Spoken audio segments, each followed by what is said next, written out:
Hey, Hearties, welcome back to Hearties Hotline, Season 3, the finale. Sarah and I are back, and we are talking about Season 3, Episode 10, Prayers from the Heart. I don't know if I'm ready to let this one go. Season 3 is so beautiful. It's such a hard one to come to an end. Season 3 is magical. It's the only season where it like started out good and was good and ended good. You know, every other season kind of has some hiccups, so to speak. So a lot of hiccups. And see, that's the big thing, is there's a big hiccup in this one, but it's a hiccup of Mother Nature. So but it's also a hiccup that gets resolved. It gets resolved in the same episode. Isn't it nice? Big difference. Very big difference. Okay, so we left off at a humdinger of a cliffhanger. I think that's the perfect word. Thank you. Nora saying, "Henry, watch out!" and the car skidding and screeching and crashing. And then and the credits, and you just go, what?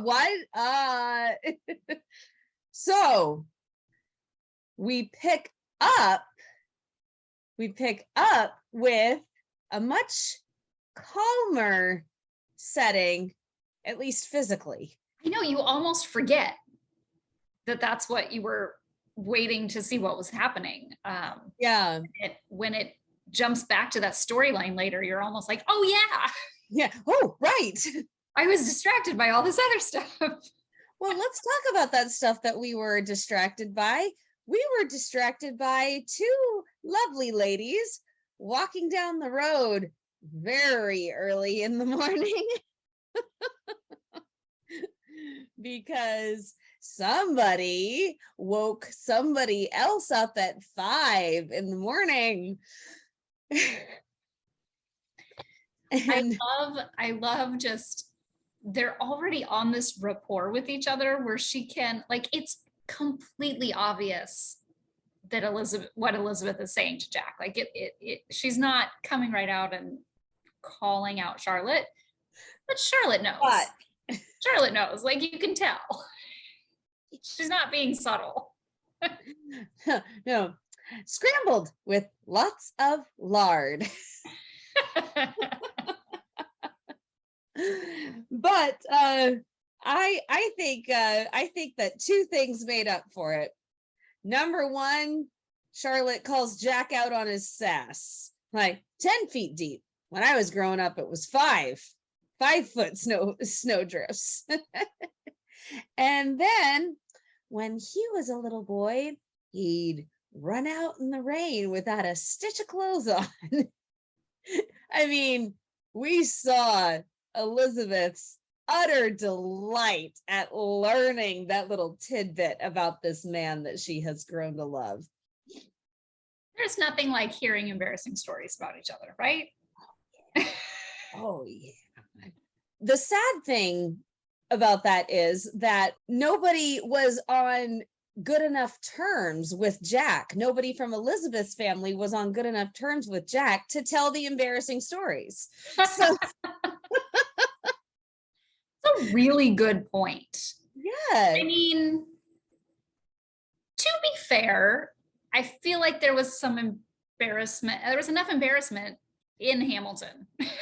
Oh, we did not need the embarrassing stories to be told in front of Jack, but the sheer fact that Elizabeth is getting an opportunity that Jack didn't have, it seems slightly unfair.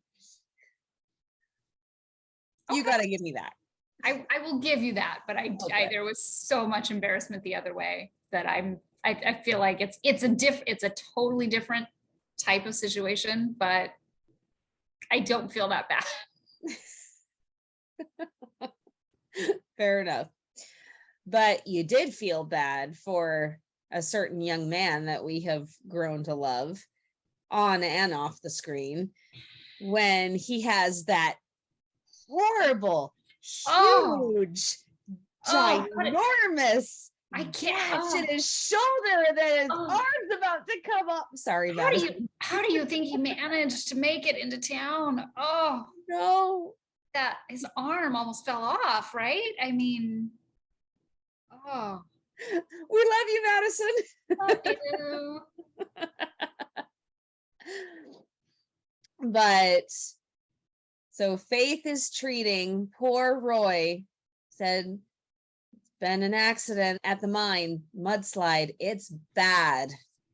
There are a lot of people injured. You know, it's interesting to me that when the landslide started in the previous episode, Yeah. Roy was with Harper's father Yeah. in the mine. So they were in relatively the same spot when this tragedy occurred. Right. And such different circumstances. Yeah. I mean, I would say that it's not very plausible, but it is. Yeah. Because it just makes you think. Yeah. Right? Like how quickly everything can change. Yeah. And how just being inches in one direction can impact something. Yeah, and maybe Roy just ran that much faster or slower. I mean, you don't know what somebody didn't, or somebody got in his way, or somebody didn't get in his way. There are a million little tiny things that could factor into this. Yeah. And it's just, it's sad. It's very sad. And so Jack, oh man, I just gotta say, I love how he goes into rescue mode. And you know, we joke about how he rescues Elizabeth from many different situations. She gets herself in a lot of trouble. Yeah. So, you know, physically, emotionally, you know, all of that. But there was nothing romantic about this. There wasn't, I mean, this didn't even really cover his job as a Mountie of the town. And he went, no questions asked, and he led them. And I have to tell you, when he and the men get there to the Silverton mine, and he just gets off his horse and starts barking orders and immediately takes over. And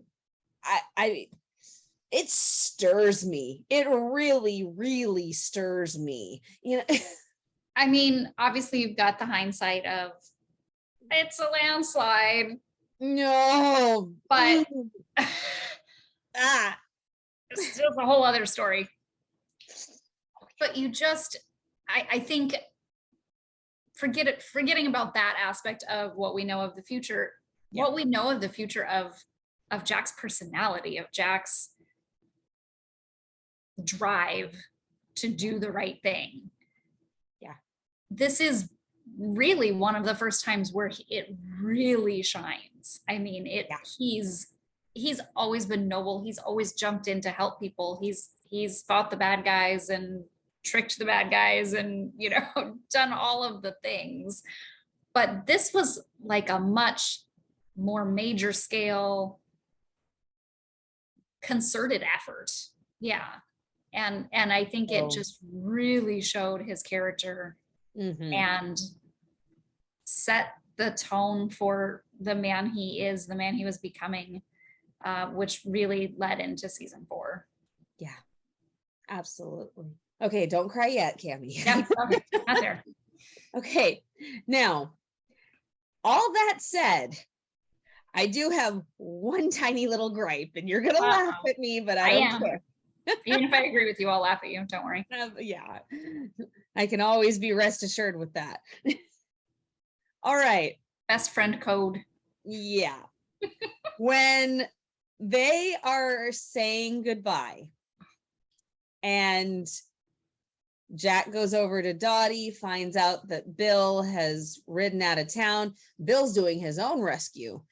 And you can see that hesitant worry for just a moment.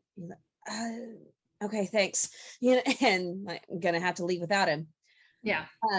Could have really used one more guy. Yeah, we could have used one more man. But when he hugs Elizabeth and says, "Don't worry, I'll see you soon," and she says, "You better, or I'll never forgive you." You know what I'm about to say, don't you? Yeah, we've discussed this before. Yes, we have. Every single time I watch this, it's why do you not say I love you? Either one of you. Yes, one of you. I mean, it would be better if it's both of you, but so forgive me, I have a 12-year-old daughter, so what comes to mind is it's very cringy. I have an 11-year-old daughter, and it is not cringy. No, like the fact that they're trying to be funny and act like it's not a big deal. Oh, that part. In order to not be upset and not be worried. And so, like, but that's awkward when you think about, like, what if those are the last words you say to that person? Yes. How would you feel? I mean, Rosemary herself said it. I don't want to be a widow before I'm even married. And then you have these two people talking to each other who are finally settled in their relationship, and they don't know if they're going to see each other again. And nobody says, "I love you." Yeah. It was just a little like, come on, this would be the perfect opportunity. Yes. Yes, it would be.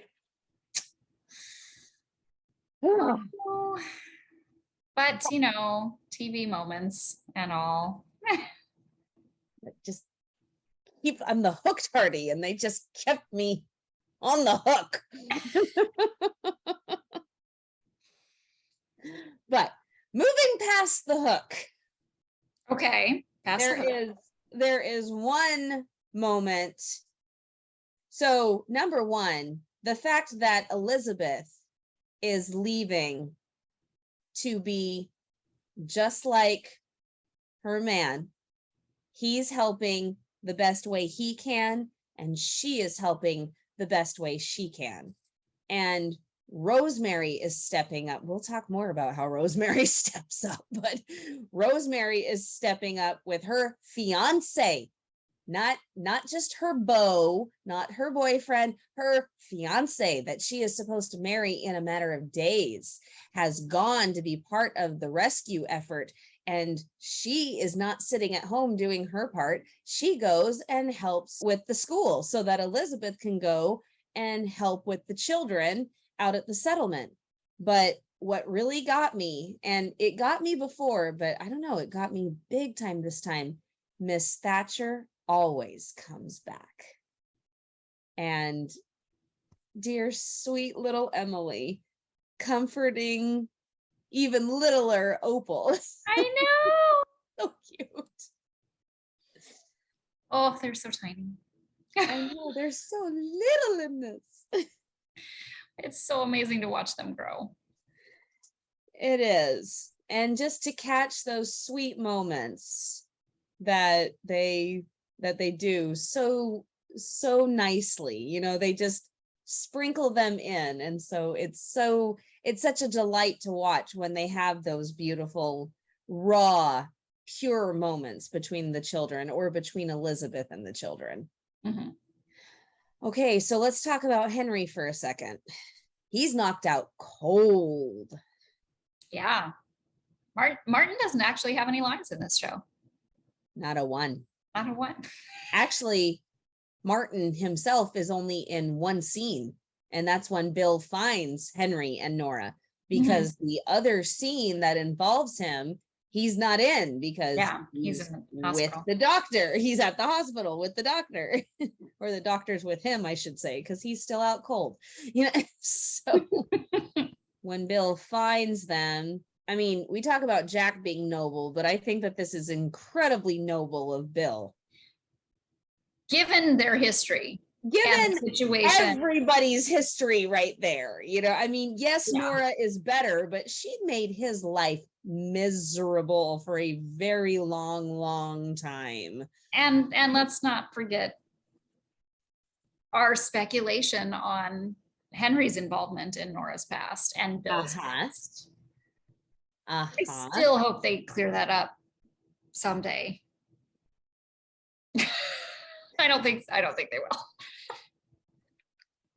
No, I'm not gonna do it. I'm not gonna burst out in a song. Not this time.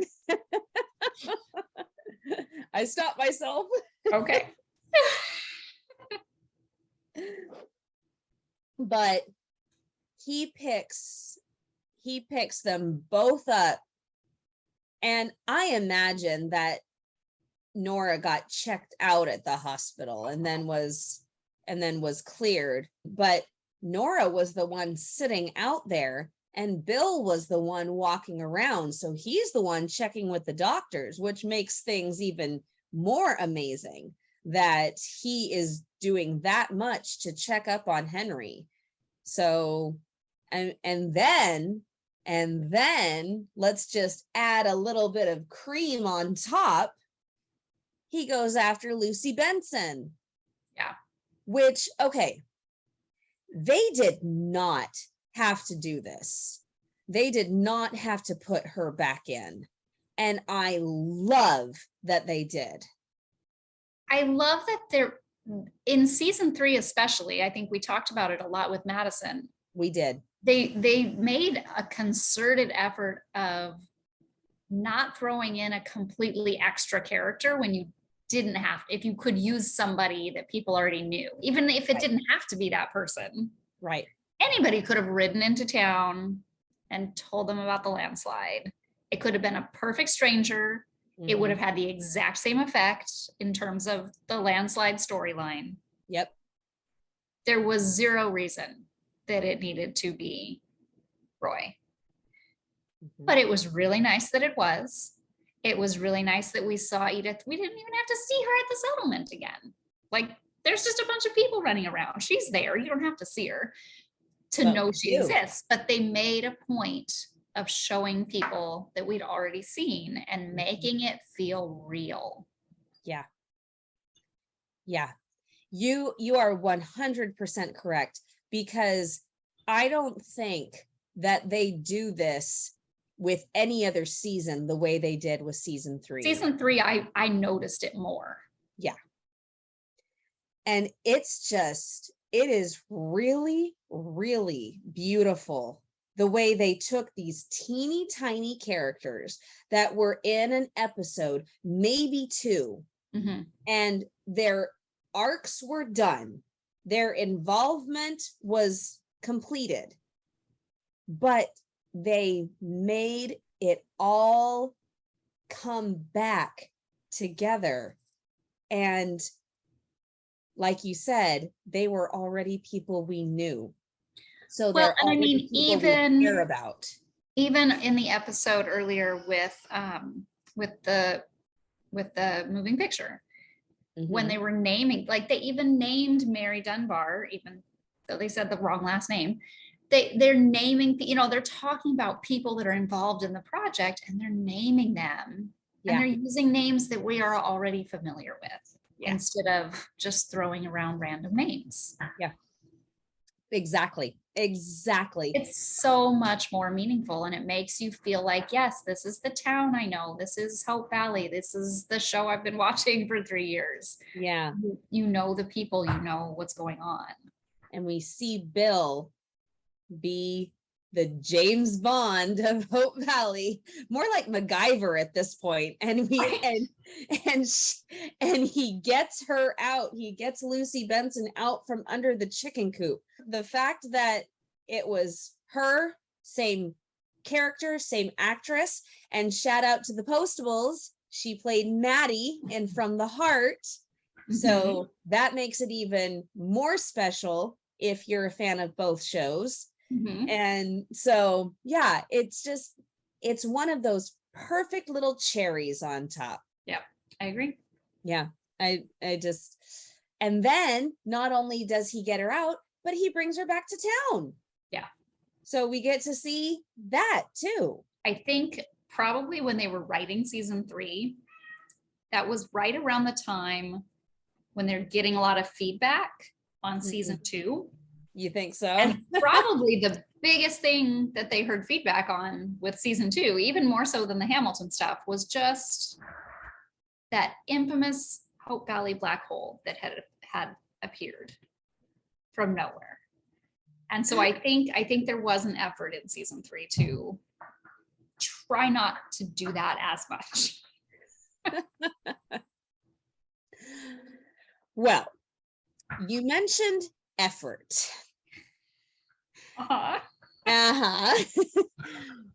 Rosemary. That's beyond effort. I don't even have a word for that.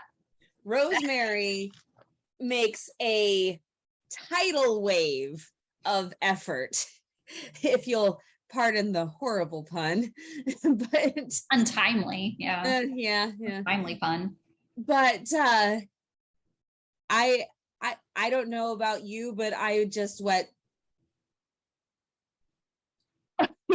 My mouth just dropped farther and farther and farther with everything that this woman, who is all about appearance, all about elegance, all about everything fine and fancy and the best of everything, is giving up everything about her wedding, her big, beautiful, fantastic wedding. I mean, there's nothing like a tragedy. There's nothing like a tragedy to put things into perspective for people. And it makes sense that is the kind of the catalyst for her growth in the series, that, she's witnessing these things happening to people and really putting things into perspective, that all of these people have so little and now are going to have less. And she's already made steps in that direction, choosing to stay in Hope Valley versus going to California to be in the movies. And so she's already made steps in that direction of realizing what's important in life. But yeah, I think this was the most pivotal change in her in this episode. It's funny because the first time she does it, oh boy, it's painful for her. And you notice that it's very dramatic. She says, I know what you're thinking. It's very, you might as well just come out and say it. We'll use the fabric, but then the second time, I've heard Pascal say several times, the bigger the event, the smaller her reaction, because Rosemary is such a fanfare and boisterous kind of person. But when it's a very serious big event, like several things that we've seen in later episodes. So the first time, she's making this huge deal about using the fabric of her bridesmaid dresses for bandages because there was nothing else. They didn't have anything else. And of course, she coined the phrase, the most elegant bandages in the history of medicine. And I would agree. They probably are. Pink, satiny, silky looking fabric. Yeah. Although not adhesive. Yeah.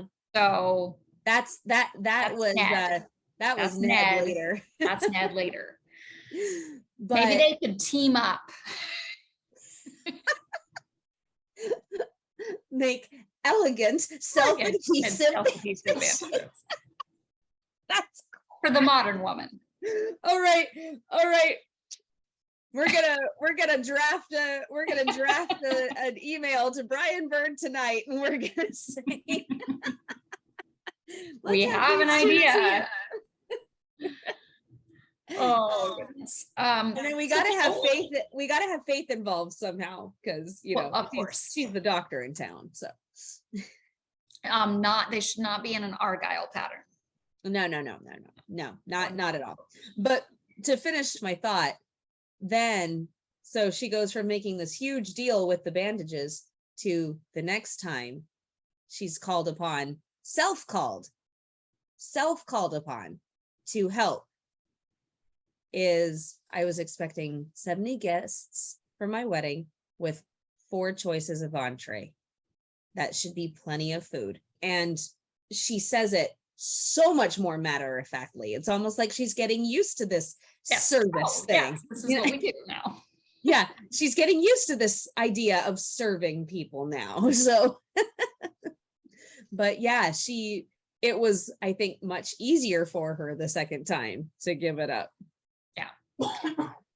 The only thing that struck me as funny is that they did have some bandages. They had some fabric. They were just saying, they were rolling them. Will it be enough?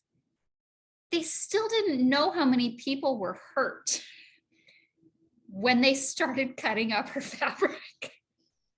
Jesse came in after that. And I was like, what if he'd come in and said, it's okay? Oh gosh. Maybe Rosemary could have had 3 bridesmaids instead of 4. Sorry, Dottie, you're out. No, can't have Dottie. She was making them. All right. So moving on to something quite sad. Harper's father. I wish we had a name for him. I wish we did honest. Too. In all the credits, it lists him as a minor number 1. And that's kind of sad because we know that he's Harper's dad. Yeah. Nancy's husband. Yes. So it's too bad he didn't have a first name. I know. But he did. It was, correct me if I'm wrong, in all 10 seasons or 9 seasons that we've watched so far, I think this is the only on-screen death that there is. I think you're correct. And so I think that's quite meaningful. It is. It was very, a lot of people have died. Let's be honest here. A lot of people. The show started with a funeral for 46 people. Yeah. So, pretty much based in tragedy and death. Yeah.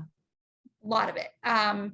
But so I thought this was very meaningful to have it on screen and show it happen. Yeah. And have it be someone that you don't know, but that you know who they are and you know who their family is. Mm-hmm. I think that was very powerful. Yeah. It was a very peaceful, settled way of having him pass on. He was even joking with Frank in his last few moments on this earth. He was joking, he was being profound, and then he was making sure that his loved ones knew how much he loved them. You got all of this rolled up into 2-3 minutes. And that just goes to the incredible writing and then the incredible execution of this scene. I really, really loved how everything was played out. Script, acting, all of it. Direction, you name it. Mm-hmm. And just for him to say, pastors always were terrible liars. I'm going home, just not with you. Oh gosh, I'm gonna cry. And tell my wife I love her. And my boy, tell him I'm proud of him. And then Frank saying, what's your boy's name? Harper. And oh gosh, when Jack looks up and he's trying to comfort this dying man, I know your son. He's a good boy. When he knows that there's another boy out there who's about to become fatherless, just like he was. It's just, I mean, there's so much symbolism in that. Yeah. Knowing what's coming. Yeah. Not just, to me, that is like almost more peace about what's going to happen. I didn't really fully think about it until this rewatch. No. Knowing what was coming. No, it's how true. similar the circumstances are. Yeah.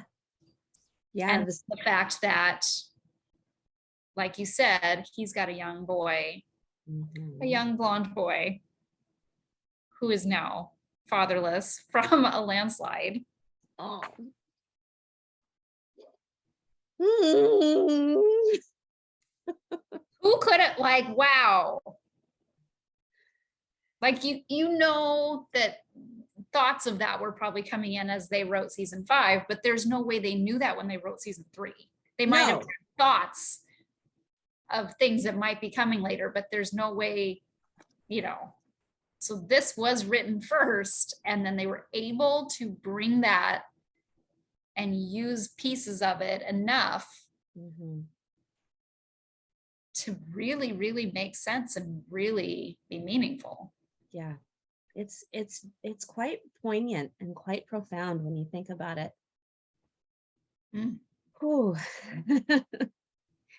And very sentimental. So this is one thing that I did not remember, is that I remembered that Jesse went back to town with news that flooding was coming, but I had forgotten that the women took that initiative on their own to go and evacuate the settlement. I thought that it was something that they decided to do.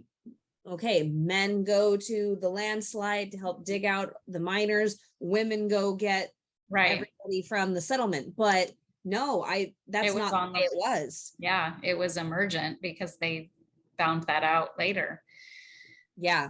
And so I had completely forgotten about that. So thank heavens for Jesse and his incredibly vital role in all of this, because and then he rode back to get the guys. Yeah. Right. So he had to have taken off before it was light out to be able to get back to the mine. Yeah. So he rode out when it was already starting to get dark, so that he could forewarn the women that there were a couple dozen injured, and then he saw the flooding and was able to warn the women about that. And then he turns right back around and goes, probably rode all night. Probably. And so he's starting to redeem himself a little bit more, because at this point, when I see him standing behind Clara at the wedding and he's saying, I've never been to a wedding, and I'm just like, get away from her. I was still at that point, but that's the first time I saw this. Right. But going back and watching it now, I'm just like, okay. Jesse was a bit of a hero at that point, because he did a lot to warn the town. Yes. And warn the town in both places where its citizens were. Yes. So agreed. So we go to the settlement, and there is a problem with two people. Number one, Maggie is gone. And so that's a big problem. A little bit. But we have a problem with somebody who is right there. Mrs. McCormick.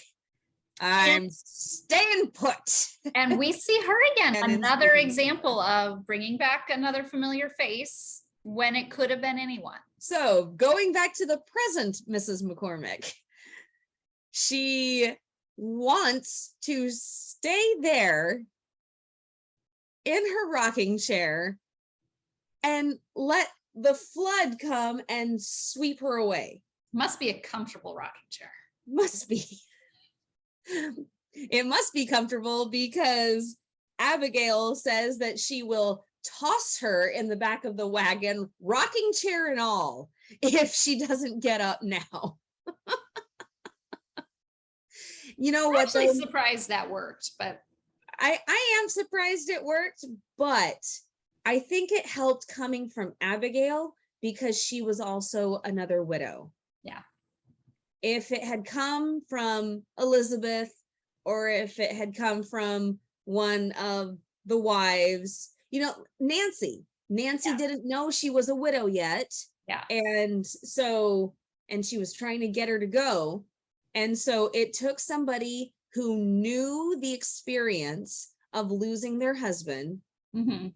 who had been through it for several years, and then who had the gall to talk to her like that. So you have to have kind of a trifecta here. Yeah. Yeah.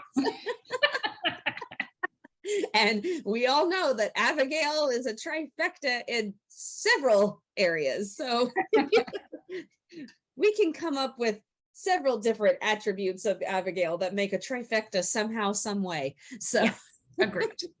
So she's taken care of. Mrs. McCormick is in the wagon and she's okay.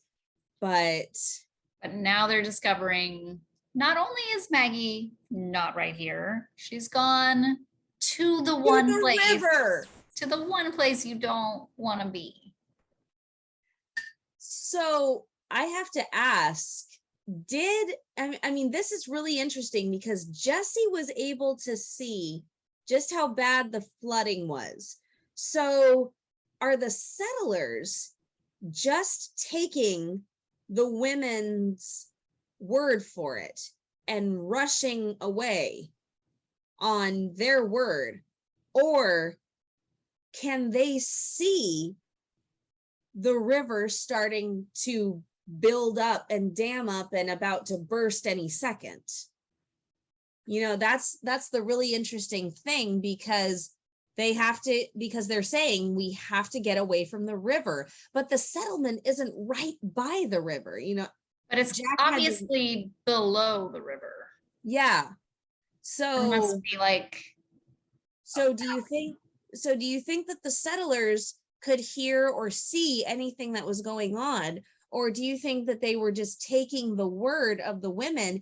And so when Maggie heard that they were going to be leaving, she wanted to make sure that she went and got Brownie so she could give I it don't back to Opal. think it didn't seem like Maggie really had a clue that the problem was coming from the river. Yeah. So And I don't think it was visible. And she wasn't trying to run away. She didn't get scared and run off. She went back for Brownie. Yeah. So we see Jack and Elizabeth make eye contact for a few moments when Elizabeth is about to run off and get Maggie. She sees Jack ride in and she shouts, "Maggie's missing. The children think that she went to the river. I'll get her." You know, it's, again, these two people are just not thinking about themselves at all. It is all about all these other people. Mm-hmm. And it's just a boom, boom, boom, boom, boom. So then we have the part that made everybody's heart sink, including mine. Where Jack falls off of Sargent, rolls into the water, and swept away. And Maggie puts it so eloquently, the water took him away. Oh gosh, is there anything any more heartbreaking than that? No. I mean, especially when, for Elizabeth, Maggie was the last person to see Jack. And that's what Elizabeth knew. So to see Maggie be brought in by someone else, he doesn't have a name, correct? Not that I know of. I took a really close look at him. He did not look familiar. So I think he was just a random helping hand. But he's credited as the writer. Oh, there you go. So she kneels down in front of Maggie. Maggie, do you know what happened to Constable Thornton? You know, she's putting it in children's terms because she's a teacher and she knows how to do that when it's something very personal for her. And then the water took him away. And then runs. She runs, finds the closest horse. I don't even know whose horse she took, but she finds the closest horse. And you can see Bill for a split second and then just go, "You heard her, mount up." And like, we're not leaving him out there. She's absolutely right. And if she's going, then all of you are going. Yeah. Okay, so let's just take a break in here for just a second, because there's a very, very cute scene that is going to provide a little bit of comic relief in here in all of these very intense scenes. And it comes to play, in a way, it comes to play a little bit later in later scenes. Napping in the cafe. I am really frustrated that we have not had the circus come to town. We've had mention of the circus. Lee has really dropped the ball here. Come on, Lee. But we have had mention of the circus, just not the circus. But just Rosemary saying, "That Robert is quite the little scamp." And then, "They've never taken a nap before." Well, I was desperate. We were running out of things to do. Like, it's been 4 hours. I mean, but when you think about it, how long do you think that the children were left in her care? Because maybe the other mothers are helping with the relief effort, and so they could have been staying longer with Rosemary than usual, more than usual. But the other thing is, they're not in the classroom, so there's only so much they can do probably in the cafe. You know, I mean, how many times can we count teacups and practice our addition without breaking the china?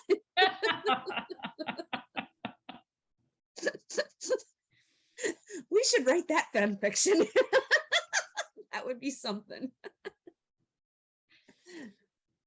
But so hysterical. I love that scene, and the look on Abigail and Elizabeth's face when they walk in. And the look on their face when they say, "I'd wait till after the honeymoon." Yeah. And then Rosemary just thinks that's a brilliant idea, and she does her little Rosemary point. Oh goodness. Okay, so we go out, we're searching for Jack. Do you remember what it was like for you when you were watching this for the first time? Oh yeah, it was a big deal. It was a huge deal. I mean, you know he's going to get found. You just don't know what state in which he's going to be found. And you don't know. I mean, I remember watching the promo for the coming week, and it has Elizabeth whispering, "Please stay with me." Mhm. And you're just like, So oh my gosh, is that how it's gonna end? also keep in mind, season 2's finale,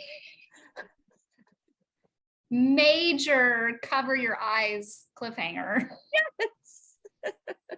So you're expecting another one. Ah, You're expecting more drama. You're expecting more uncertainty. yeah. And so when this is all happening and it's fairly late in the episode, you're definitely wondering I'm worried. how is this ending? Yeah. So whew, they find him and there's a pulse. Whew. But he's in bad shape. He's in bad shape. And I realized something that I didn't fully appreciate before. Faith is treating him above the cafe. She's going from saloon to cafe to school to infirmary to boom, ba boom, ba boom, ba boom. It shows it a tiny bit with wisps of hair out of place. But when you think about it, Faith has got to be exhausted. Mm-hmm. And she's the only medical person around. Yeah. It's one thing if one person had internal injuries and was coming to a nurse, but you've got dozens. Ugh. It's kind of funny too, like, because they asked, shouldn't he be in the infirmary? And she's like, I can treat him here. It's, he'll be more comfortable. There's probably no room in the infirmary. No, there's no room. Like, if you've got a bed here and people who will watch him, cool. Thank you. I'll be back later after I check on my other 30 patients. Oh my gosh. Oh my gosh. And we find out that he has pneumonia. Okay. Chilling sight. The blue fingernails. It's not as bad as some things could be, like that gash on Madison's shoulder. Oh, yeah. that much, was much worse. I was doing this, way up here on the pain scale. Yeah. But seriously, that is a chilling sight. Yeah. That they are that blue.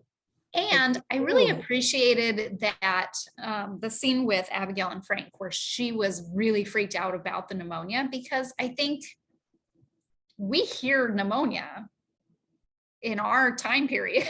And we think hospital. I don't think many people watching the show are like, oh, he might have pneumonia. Probably jumped to, oh my gosh, is he going to make it? Because it's not a death sentence in our time frame. Whereas back then, it was a much bigger deal. It was a much harder thing to treat.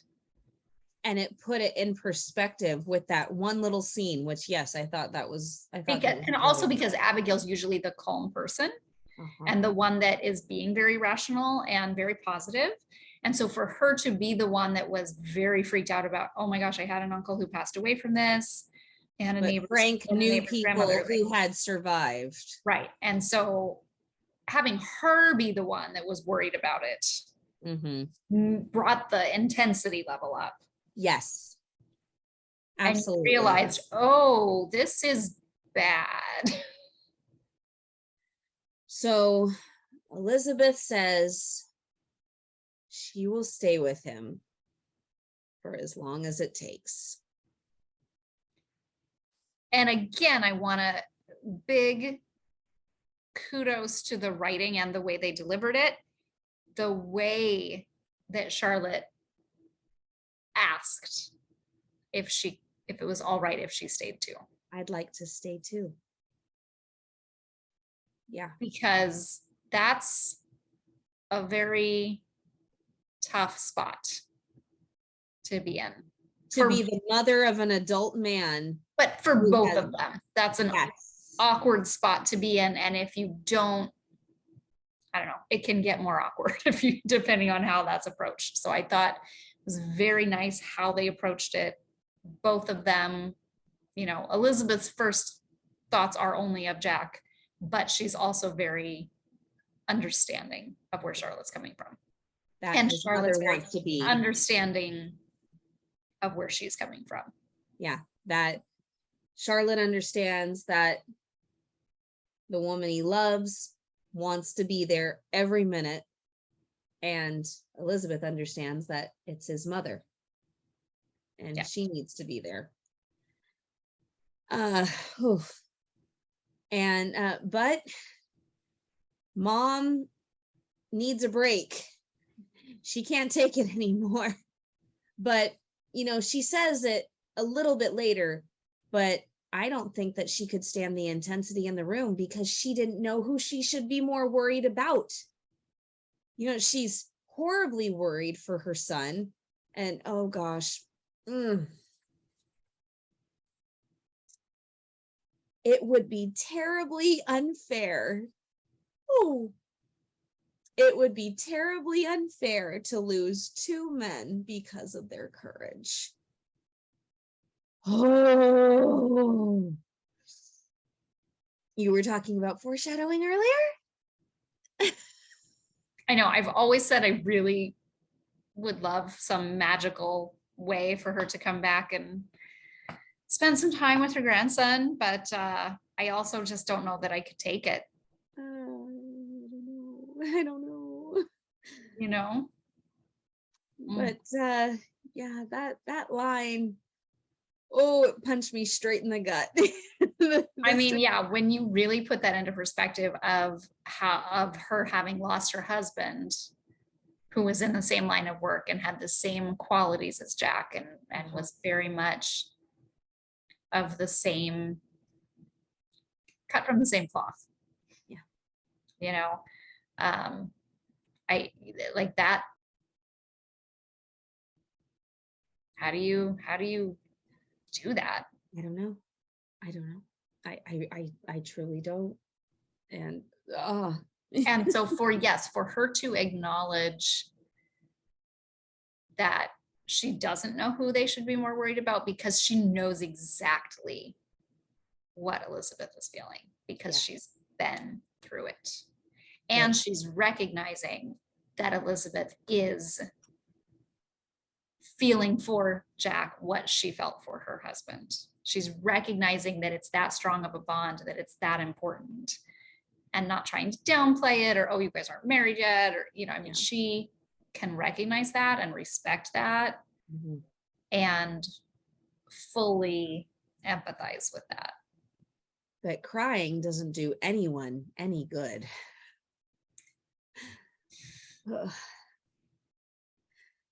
She's a tough lady. She's a tough lady.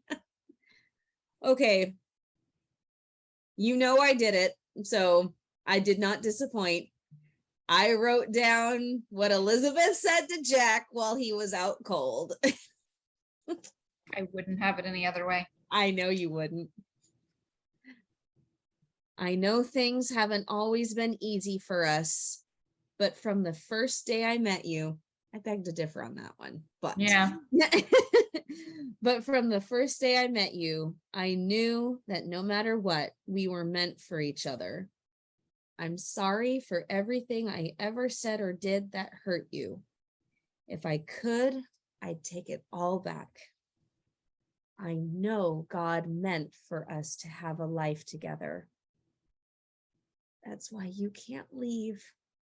Not right now. Please stay with me. Please.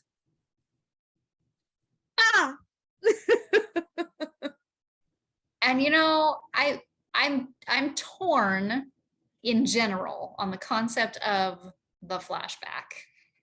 Oh gosh, when you follow up a plea like that with the musical montage of the flashback, and just and those specific scenes. I know. It's so heartbreaking. And now, of course, looking back, at how much they went through beyond that, you're like, wow, it was like they showed like 3 little things about their history from like 2 seasons. Like that wasn't that big of a montage.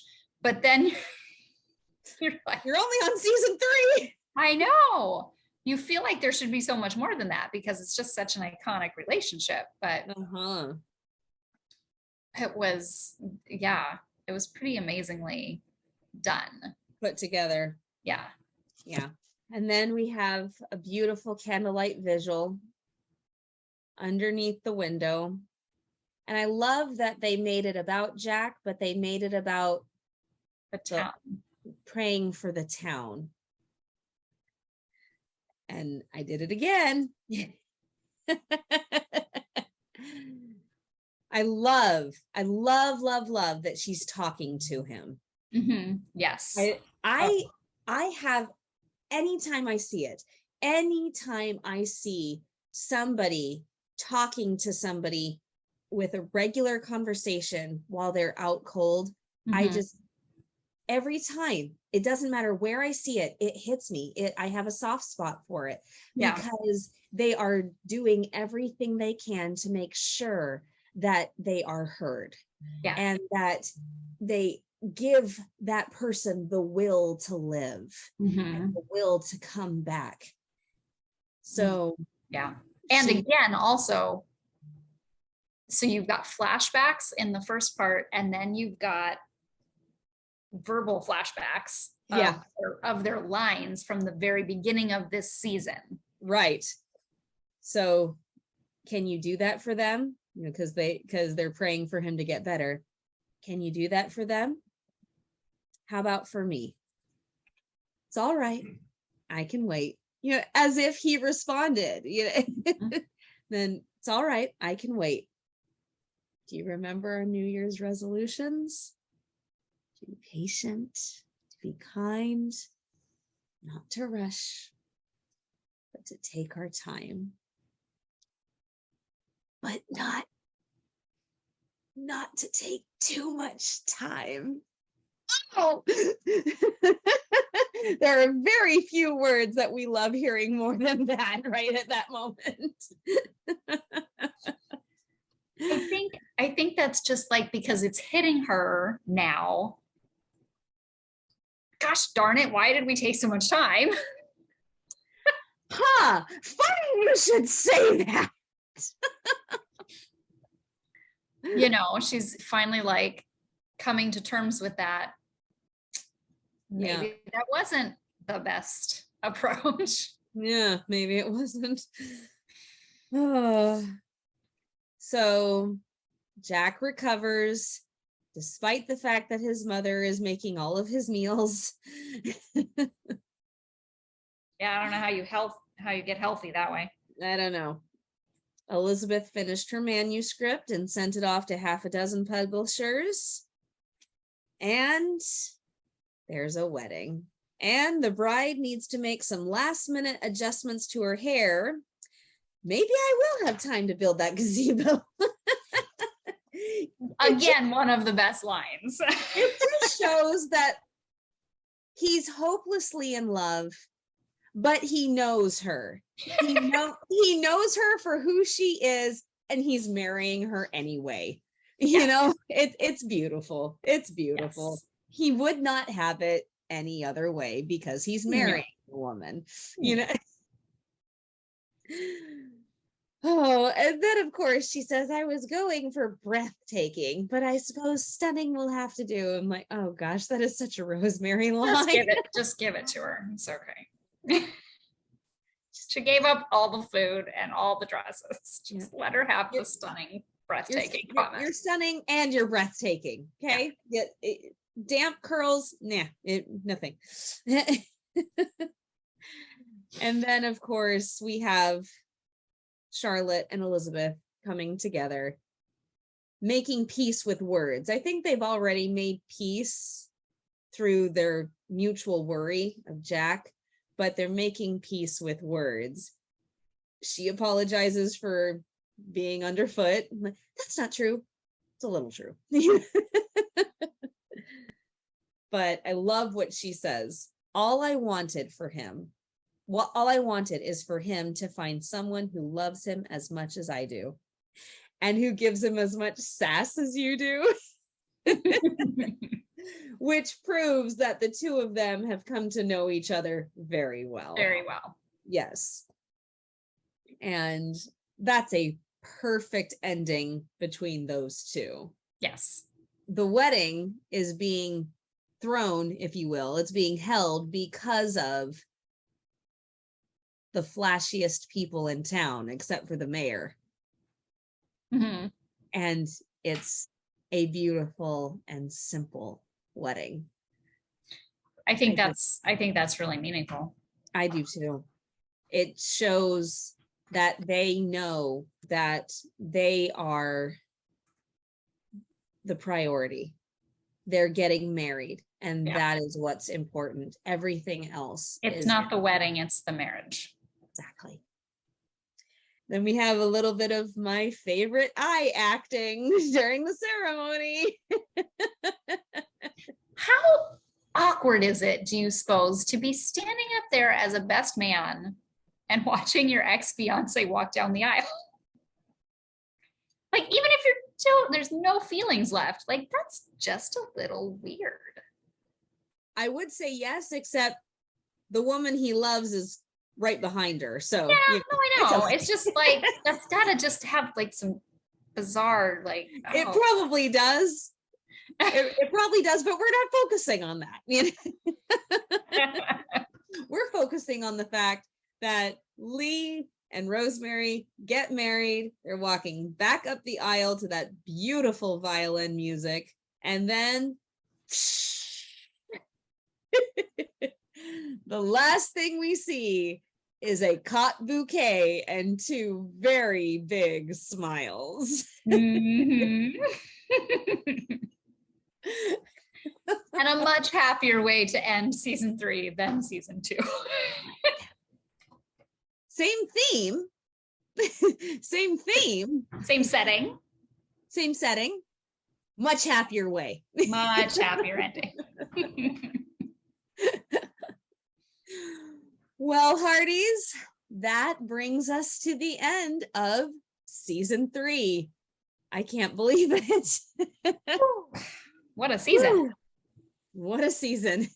We're going to be taking a slight pause on the every week episodes because we're finished with the season and we are also entering the Christmas season and you've got plenty to watch.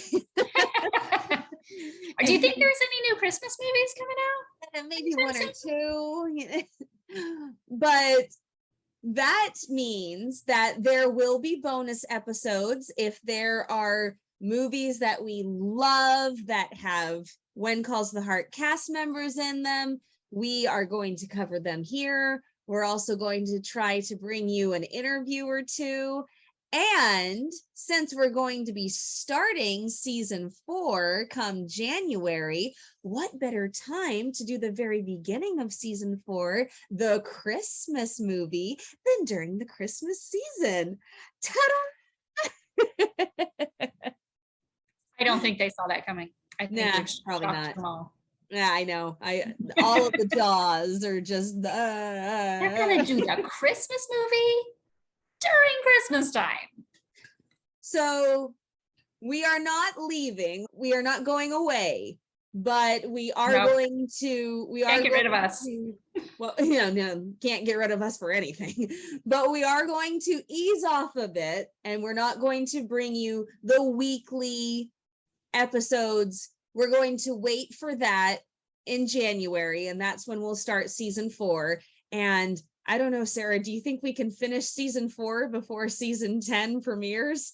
It'll all depend. I think we can, because I believe it is premiering a little bit later this next year. This is the one time that I will be okay with that, because if it means we can get it done, then that's great. Yeah, no, I haven't heard an exact date, but I do believe they're premiering. I do believe they're premiering one of the new series in the February time slot. So I believe When Calls the Heart is coming a little bit later in the year, which will actually work fabulous for the teacher and me, because yes, part of the season should go into the summer past when I'm teaching. So that'll be a little bit pleasant. You can actually enjoy it. crazy. So we're not going away. We're just easing off a bit. You'll still see us, and we will bring you at least one episode that has the season 4 Christmas movie in this wonderful Christmas season. But we have a lot of other fun things planned as well. Oh yeah, we do. Oh yeah. So for now, we will say happy Halloween. Thank you so much for joining us in this week that has been Daniel Lissing filled. If you missed it on Deliver Me a Podcast, we had an interview with Daniel Lissing, so be sure that you go and check that out. And then yesterday, we premiered the episode 9 recap. So this has been quite a week. Full week. And if anybody still has any energy, you got to catch Daniel's Christmas movie this weekend. Yes, that is coming out. It really is. If that's not too much, Daniel, for you. If that's not too much. October 29th at 7 Central, 8 Eastern, 5 Pacific, 6 Mountain, whatever you want to go. In all those time zones, that's when it comes on. It comes on the 29th. We're so excited to see him in another project. Been far too long as far as we're concerned. Definitely. All right, Hearties. We will see you later. Bye, Hearties. Bye.